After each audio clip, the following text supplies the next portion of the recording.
व्यक्ति वक्त से डरता है और वक्त पिरामिड ऑफ इजिप्ट से। यह सुनने में अटपटा सा जरूर लगता होगा। जब मैंने पहली बार सुना तो मुझे भी कुछ ऐसा ही लगा, लेकिन शायद इसीलिए कहते हैं कि इंसान की कड़ी मेहनत और नॉलेज से बने हुए ये पिरामिड इंजीनियरिंग वंडर है, जो लगभग आज से 4000 साल पहले बनाया गया था। आज से लगभग करीब 4000 साल पहले इजिप्शियन लोग इजिप्ट में राज करते थे। ये लोग अपने समय में बहुत ही सुंदर कलाकृतियों का निर्माण करते थे और इन कलाकृतियों के साथ साथ ये कई रहस्यों को भी पीछे छोड़ गए। एलियंस का होना, पिरामिड का आसमान के तारों का सेंटर में होना, पिरामिड के अंदर नेचुरल एसी होना जो कि टेम्परेचर को 20 डिग्री सेल्सियस रखती है, ये सब कुछ ऐसी चीजें हैं जो आज भी वैज्ञानिकों को हैरान कर रही हैं। इसमें लगे हुए हर स्टोन का वजन हाथियों के वजन से अधिक, लगभग 2 से 70 टन के बीच में है। इन पत्थरों को 450 फीट ऊपर आखिर कैसे पहुँचाए गए होंगे? सबसे बड़ा रहस्य तो ये है कि ये लोग इतने बड़े स्ट्रक्चर को कैसे बिल्ड किए होंगे। क्या इन स्ट्रक्चर को अकेले ही इन लोगों ने बनाए होंगे या फिर एलियन ने? तो फ्रेंड, आज के वीडियो में हम पिरामिड से जुड़े ऐसे ही रहस्यों का पर्दाफाश करेंगे, तो आप इस वीडियो में लास्ट तक बने रहें क्योंकि यह वीडियो बहुत ही इंटरेस्टिंग होने वाला है।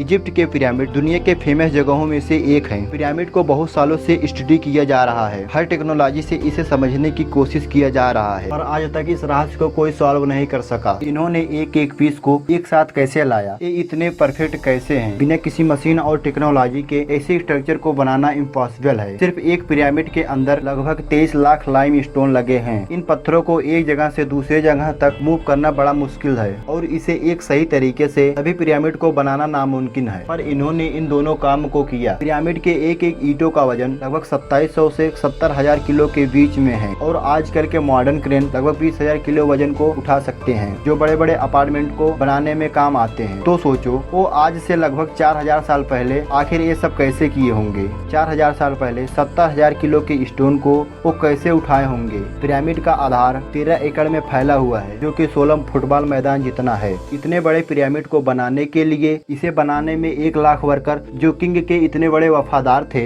जो उनकी इच्छा से इतना वंडरफुल काम किया। और इसके सबूत ये है कि इस पिरामिड के बगल में वर्करों के कवर मिले हैं। गीजा के पिरामिड पूरी तरह से सॉलिड नहीं है। इनमें 3 चेम्बर है। सबसे निचले चेम्बर को क्वींस चेम्बर कहते हैं और उसके ऊपर एक रहस्यमयी कमरा है जिसे ग्रैंड गैलरी कहते हैं और सबसे ऊपर किंग्स चेम्बर बने हुए हैं। तीनों चेम्बर को एक रास्ते से जोड़ा गया है। अब ऐसे में आप सोच रहे होंगे कि वो इतने बड़े स्टोन को, जो कि हाथियों के वजन से भारी है, उनको इतने ऊपर तक कैसे ले गए होंगे और उनको फिट करने के बाद इस चीज से जोड़े होंगे? उस जमाने में तो टेक्नोलॉजी नाम की चीज ही नहीं थी। सन 2011 में जब क्वींस चेम्बर में रिमोट कंट्रोल कैमरा भेजा गया, तब ये देखा गया कि एक बंद स्टोन जिसमें मेटल पिन लगा हुआ था, इसे ऐसा बनाया गया था मानो ये लोग नहीं चाहते थे कि कोई इसके अंदर जाए। इस डिस्कवरी के बाद बहुत सारी थ्योरी सामने आई जो यह कहती है कि इसके अंदर एक और डिस्कवर्ड चैम्बर है और एक नए एडवांस टूल के जरिए इस बंद दरवाजे को जब ड्रिल किया गया और उसमें एक बेहद छोटा सा कैमरा भेजा गया, तो उस कैमरे ने इस पिक्चर को कैप्चर किया और इसके अंदर जाने से पहले ही यह एक रहस्यमयी तरीके से खराब हो गया और इसके आगे की एक्सप्लोरेशन अधूरी रह गई। इसके बाद से वहाँ की गवर्नमेंट ने कभी किसी को अलाउ नहीं किया। समय समय पर इसी तरह के शोध में जर्मनी के वांग विश्वविद्यालय में कुछ वैज्ञानिक एक 12 सेंटीमीटर बोतल के अंदर का राज जानना चाहे, जो इथोपिया के एक पिरामिड से मिली है। एक खूबसूरत छोटी सी बोतल हाथ की नहीं बल्कि मिट्टी और संगमरमर की बनी हुई है। वैज्ञानिकों ने इस बोतल का जब सीटी स्कैन किया तब पता चला कि इसमें इत्र रखा गया था, जो कि अभी सूख चुका है। इस इत्र का इस्तेमाल वहाँ की राजकुमारी फराओ हेटशेप्सुट करती थी। आखिर ये पिरामिड क्यों बनाए गए?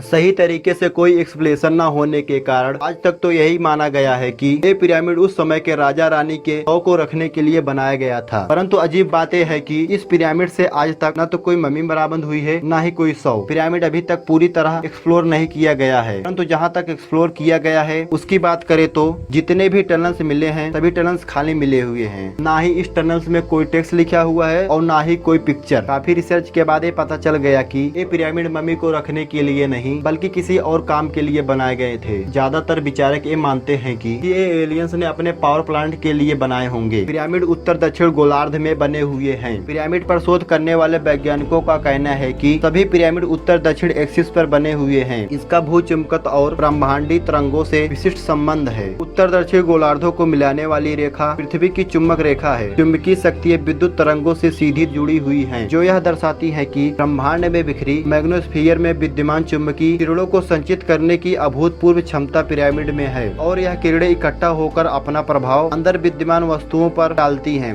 इस निर्माण में मैग्नीफाइड पत्थरों का उपयोग भी सूक्ष्म तरंगों को अवशोषित करने की क्षमता रखता है। मतलब यह कि पिरामिड में रखी वस्तु या जीव की गुणवत्ता और उम्र में इससे कोई फर्क नहीं पड़ता होगा और इसीलिए इसमें राजा और रानी के शवों को दफनाया जाता था। आधुनिक पिरामिड। मिस्र के पिरामिड की तरह दुनिया में कई जगह पिरामिड बनाए गए हैं। हालांकि मिस्र जैसे पिरामिडों का निर्माण आज भी असंभव है। प्रेजेंट टाइम में दुनिया भर में कई जगह पिरामिड का आकार दिया गया है। जैसे लास वेगास में 4000 कमरों वाले होटल लक्सर को पिरामिड का आकार दिया गया है। पेरिस के लोवरे में ग्लास का इस्तेमाल करते हुए पिरामिड बनाए गए हैं और कजाकिस्तान में 203 ऊंचे पिरामिड का निर्माण किया गया है। और भारत में भी पूना में ओशो आश्रम में ध्यान करने के लिए 2 विशालकाय पिरामिड बनाए गए हैं। तो दोस्तों, यह वीडियो आपको कैसा लगा कमेंट करके जरूर बताएं और अगर आप चैनल पर नए हैं तो चैनल को सब्सक्राइब करें और बेल आइकन को प्रेस करें।